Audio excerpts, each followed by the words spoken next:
I heard the rational arguments, but still I'm not fully convinced. I'd like to understand why. I don't understand the trick, so maybe we should go a bit deeper into that story of Danish water. Okay, hi. I have a guest. I have a guest for you, and let's be polite. Let me introduce you our guest first. All right? Yeah, please. We have here Lars Schro.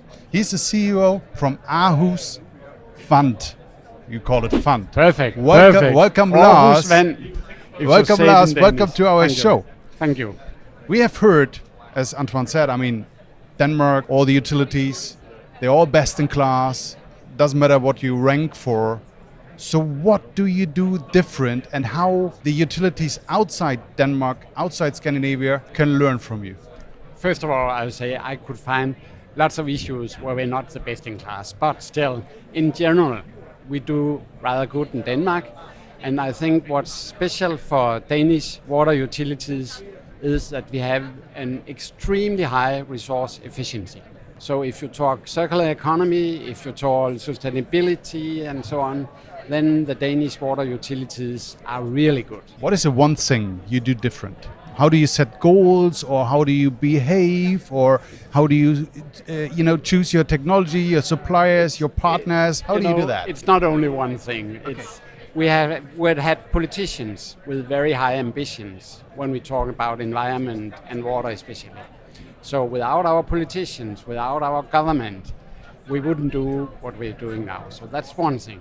Another thing is, beside all that very ambitious regulation, is that we in Denmark have had high energy prices. It's very, very expensive, has always been to use energy. So we're concerned about how much energy we use in our utility. That's another very important thing. And beside that, we have very high salaries to the staff. So automatization is an important thing. It's necessary if you will run a good utility. But if I take a step back on the water side of things, there's one thing I don't understand. It is that Denmark behaves like a water scarce country, which by the international criterion, it's very, very partly is, because you're using 9.3% of the water which falls on your heads. And if you look at your neighbor, Germany, they say we're at 19.5%, it's below 20, everybody's happy. So what was the root reason for Denmark to behave that way? Really, again, resource efficiency. Okay. Yeah, because you're right, we have lots of water. We have 750 millimeter per year.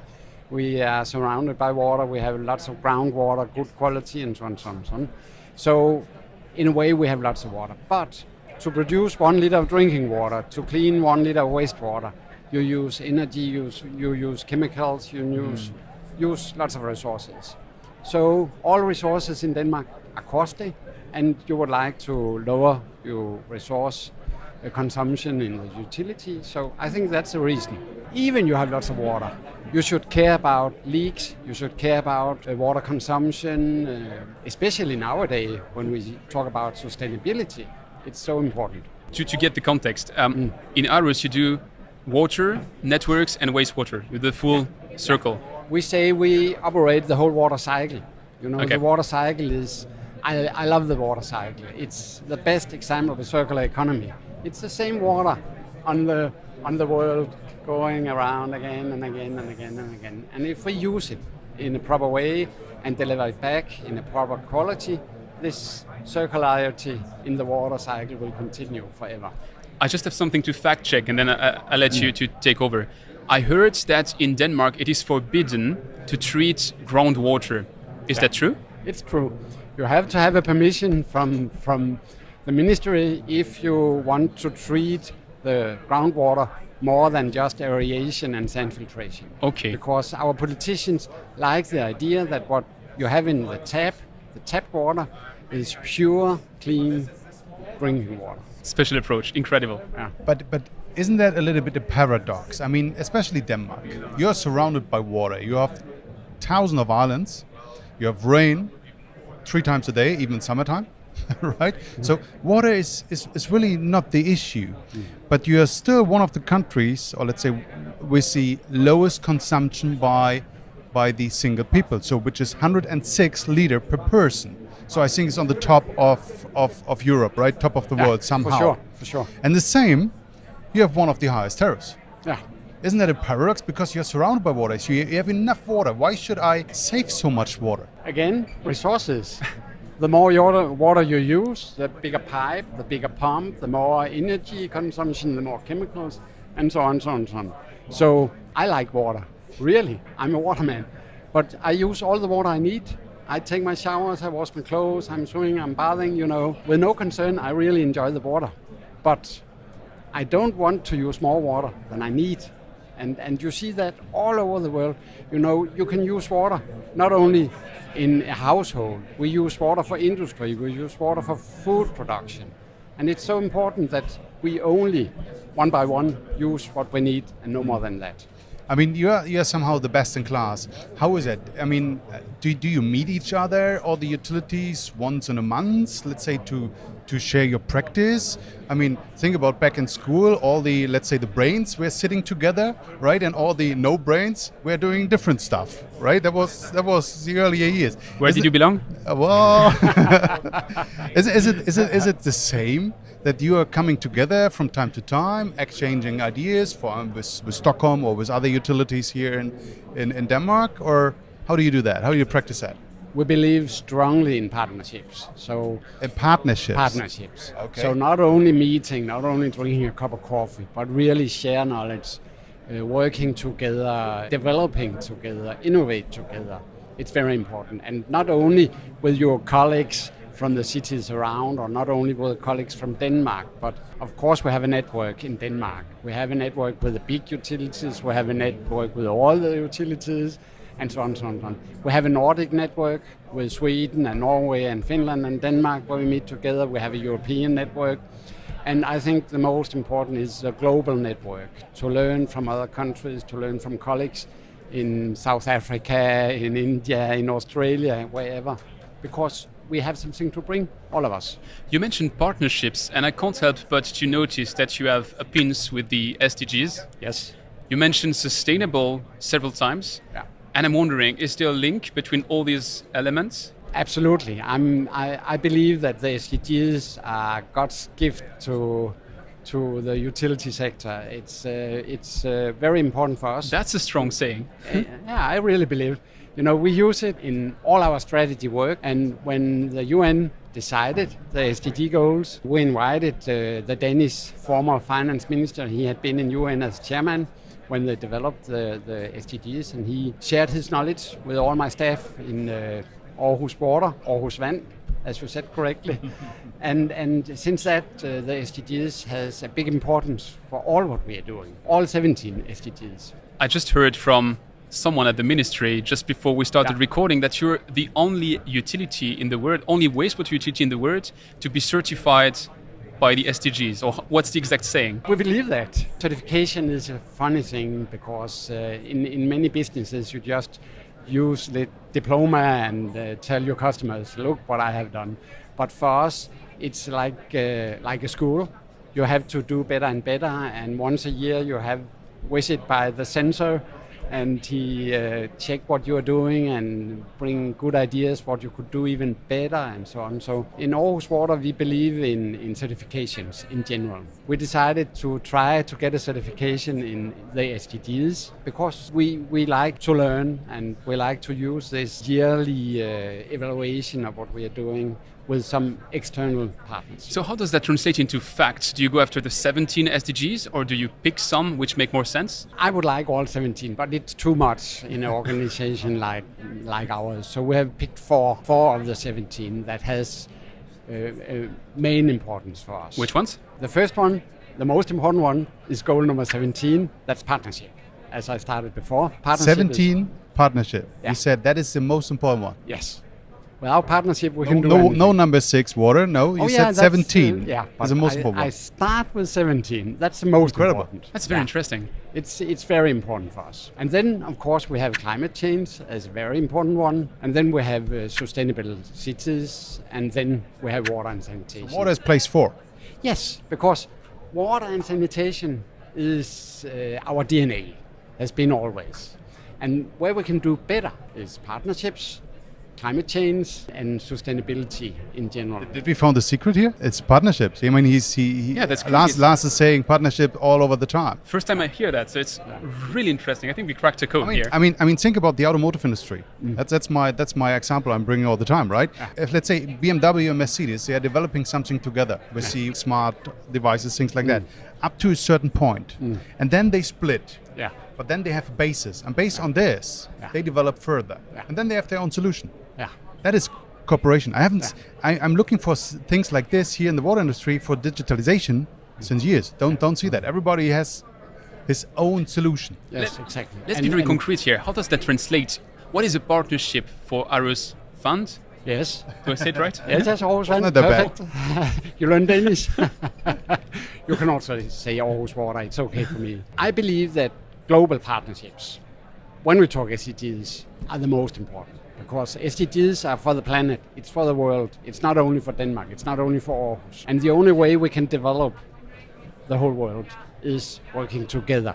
And of course we can meet, drink a cup of coffee, but if you make a real partnership, then you share knowledge, you share economy, you share staff, you share all what you own and you're proud of with something you trust in. That's really the way to make the best innovation, the best development, and the best utility. And we do that locally with our politicians, with our university, with our industries. We do it national in Denmark, we do it in the European context, and we do it global. I don't know which one is most important, but partnerships in general. Let's pick one. Now that is the most important, but how do you partner with a university, for instance? Oh, to share innovation, really, to be partner in some of the innovation they're doing at the university. You know, in former times, the university did something, the industry did something, we did something, and then a manager from one of the big companies came to us and said, buy our products. And we bought the products, and then maybe he decided he wanted something new, and maybe he asked the university, could you help me for that? But nowadays, we try to make partnerships in the whole innovation circle. That is some of the secret. I mean, years ago, or let's say in other countries, it is if you want to sell something to the utilities, you knock the door and say, hey, I have something new which is 20% better. Yeah. Here it is, you have to come into the inner circle. So that means there's a partnership circle with the utility, with the university, with other stakeholders, with whoever. And you have to come into that, and you have to bring in that. Yeah. And then you get maybe one day considered after you got tested, right? It sounds simple, and it is simple in a way, but you cannot do it if you don't trust each other. Sure. You know, for many years we just gave away our knowledge. Now we try to make a professional partnership. That means we also earn a little money to the water utility so we can make new innovation. Because our economic regulation is so tight, I can do nothing. I cannot use 10 øre, Danish øre for anything without they knowing it in the ministry. So I have to earn a little money beside that to develop the utility. Okay. And I do that making partnerships with industries and some commercial thinking people. If I may challenge you a bit, with Björn, we made a little poll here. So we polled about 40 people and we asked them, will there be a utility in the future? They said yes. That was an obvious yes. Oh, that was a good one no. for you. It was 39 yes, 1 no. Hello, darkness, my old friend. But then we asked them, do these utility have to change and improve in the future on a scale from 0 to 10? 0, they don't change anything. 10, they turn everything on its head. And the average was at 7.7, which means people, and I know it's not a representative panel, it's just we asked them here, but people tend to think that in light of the challenges ahead, I mean, the water crisis, water scarcity, all these big topics we hear, utilities will have to further improve and keep changing. And the only thing which doesn't change is change. We know that. Yeah. How does that align with your vision of the next decade or 20 years for Aarhus? You know, I'm so happy when some people tell me that we are doing good and we are in front, but I know that we can do much, much more. And when I talk to my colleagues here in Denmark, at least, I don't do it outside Denmark, but in Denmark I say we have to move much faster. We are really a group of old men sitting and feeling we are doing rather good, and why change anything? But we have to change all our thinking all the way through, because the climate change is really a big challenge in the future. We can do something that's good for us here in Denmark, or my customers in Aarhus. But if we can do something who could help the whole world to be more resource efficient, to have clean water, clean drinking water, clean wastewater, clean lakes, rivers, and clean sea, that would be really, really important. And if I believe that, if my colleagues in Aarhus Water believe that we can make a change, not only in Aarhus, but in South America, in South Africa, in India, even in the United States, they use much more water than they should. Even in California, where they have scarcity, they use amounts of water for no need, really. And if we could share knowledge with our colleagues over there and learn them to use water in a better way, that's really what we have to do. Even here in Denmark, we believe we're doing good, but we can do much more. I mean, a little bit the final question is, I mean, there are two ways. If you look if you look on Europe, there are countries where you have 10,000 utilities. Yeah. For instance, France, they have thousands. Germany, they have thousands. Yeah. If you look into UK, they have 20, something like that. 13.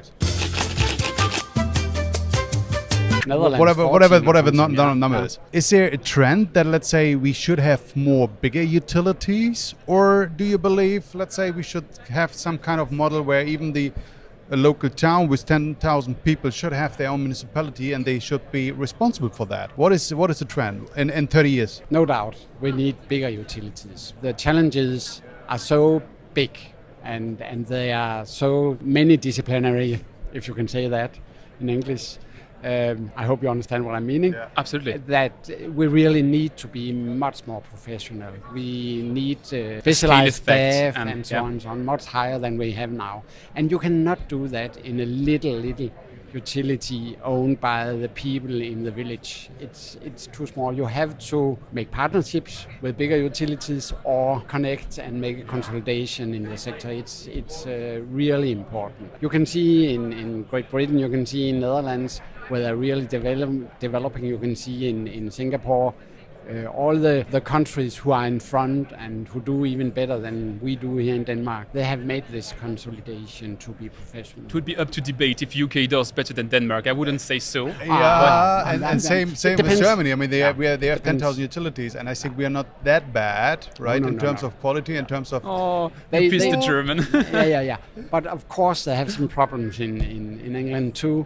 But if you look at developing the sector, they're doing rather good. If you talk about asset management, if you talk about how to make your utility more efficient and so on, then they are really good. They had bad legislation, and we won't do the same for sure, but I still believe that we need a consolidation, not only in Denmark, but all over the world. It's important. I mean, we talked about challenge. I mean, Lars, I do have a challenge for you as well. Yes. First of all, I have to say, I mean, we said in the beginning that Denmark is on the ranking #1 as happiest country, and I haven't seen a person which is smiling as often as you. So you must be a very happy person because you're from Denmark. Yeah. So, and the challenge is we have 3 different kind of waters here. Yeah. So we have a water from Norway, we have a water from Sweden, and we have a water from your home turf, which is from Denmark. Yeah. And the challenge is you have to figure out which one has the lowest hardness. Okay. Okay. Yeah. Give me a second. I like that. While he's collecting the water, I have a question for you, which is, you mentioned partnerships. If people listening to that would like to start a partnership with you, what's the best way to contact you? Phone us, call us, meet us. And so really you're that open to new partnerships? Yeah, always. And of course, we have to have a goal. There should be a reason for these partnerships. But we have partnerships in all kinds, also commercial partnerships, because it's important for us to continue developing. And I think a good example when we talk about water loss in the system, we're now about 5%, 6%. And colleagues ask me, can you go lower? And I said, yes, we can. Is it costly? No, it's not. You can use pressure regulation. Yes, on your pumps, and that would make a big difference. You also have pressure regulation valves on the network, but I'll take that discussion offline. On a different one. Yeah, okay. Yeah. Okay. Here are the 3 different waters, yes. And you have to figure out which has the lowest hardness. Good luck. Okay, skål. Cheers. We say in Denmark. It is not easy. We have to say it's not easy. Did you do the test, Björn? I did. Because I did, I failed. and I failed. Yeah. You failed? Yes. we have to say one of the three waters is very different from the others. Oh yeah, absolutely. Yeah. And I was always expecting, well, that's the one. You're giving a hint. You're giving a hint. This one. I like soft. Lars. Right? Did I do wrong? And that's exactly what you said. This tastes totally different. Has a hardness of 15, but it is from your home turf. It is from Denmark. But unfortunately, the other one was from, which was it? This is Sweden. Yeah. And this one is from Norway. Has a hardness of 2. And believe me or I not, know- it doesn't taste good. It doesn't taste good. The 15 one tastes better. Cheers. Normally I like Norwegian water. Thanks Thank a lot, you. Lars. It was nice to talk to Thanks you. for being with us. Have a nice day.